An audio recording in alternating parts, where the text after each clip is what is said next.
Stamp your feet, clap your hands, give it up for Will Sexual!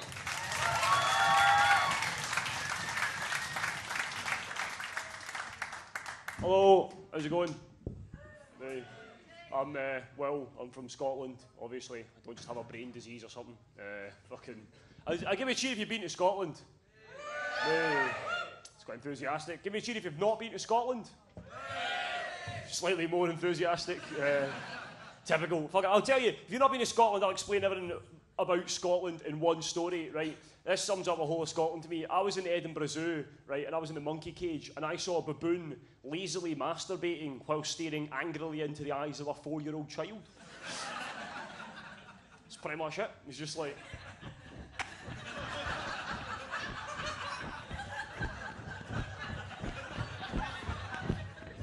Pure fucking hate wank, right, for about a minute and a half as this little 4-year-old boy's just going... Right. And then the little boy, he was very obviously from Glasgow because his dad, very much from Glasgow, he was in sort of casual sportswear, you know, trousers tucked into the socks sort of thing. And his dad comes over and the wee boy goes, Dad, what's he doing? And his father just leaned down and in the best example of Scottish parenting I've ever seen, he just went, oh, he's having a wank. Give it 10 years. It's fucking... It's a weird place, man. I grew up on a farm in Scotland, which is incredibly boring. But luckily, like, my dad was quite good at making things more interesting. My dad is probably the most southern English man you're ever going to meet. Occasionally makes the noise, rah, rah, rah, rah, rah, right? He's proper sort of double-breasted blazer-wearing motherfucker. He came into my room when I was about... You look fucking shocked there. He did indeed fuck my mother. That's how I'm here. Right? He came into my room when I was about 15 years old, right? And he went, William, come with me. Right, he took me out to this outbuilding and he pointed at this thing that looked a bit like a scallop or an oyster or something. And he said, do you know what that is? And I said, no. And he said, that is a pig's testicle, right? And then he followed it with the best thing you could follow that up with. He said, would you like to hit it with a meat cleaver? Now, I don't really know what you guys consider parental affection to be, right? But I think, frankly, you can take your love and your hugs and your kisses and you can stick them up your fucking arse. Because to me, parental affection is having the opportunity to twat a pig's bollock with a meat cleaver and thinking, wait a minute, my son would enjoy this.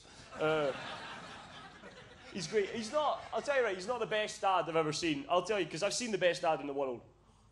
I was in Canada a few years back, and I saw the finest bit of daddery you're ever gonna, just the best bit of fucking dadding in the world, right?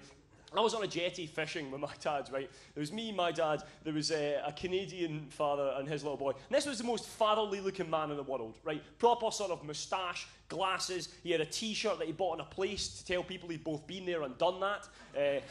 He had a large pair of shorts festooned with pockets that were full of dad things like nose hair trimmers and pipe tobacco and little cue cards with dad things to say, like, you know, if you don't stop fighting in the back there, I'm turning the car round, or don't jam your fingers in that plug socket, or your Auntie Jean, fucking slag.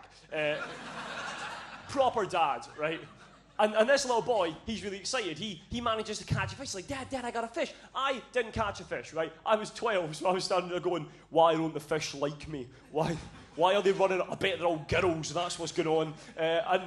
And this kid caught this fish, and he was so excited. He reeled this fish in. His father reached around, he helped him reel it in, right?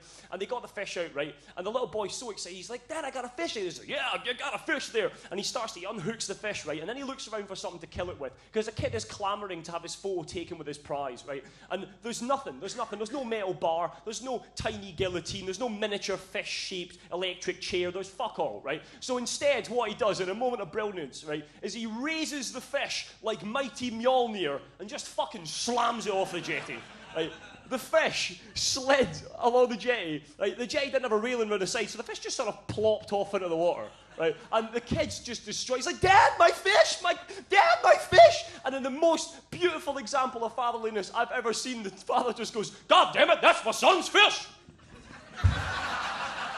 Doesn't even fucking pause to remove the t-shirt. None. Just dives straight in, comes out with the fish in his teeth, spits it out, carves a canoe out of his own fists, and fucking floats off into forever, right? And I was just standing there awestruck. And I turned to my dad and I went, would you do that for me? And he said, of course not. I'm wearing tweed. I'd fucking drown. Thanks very much.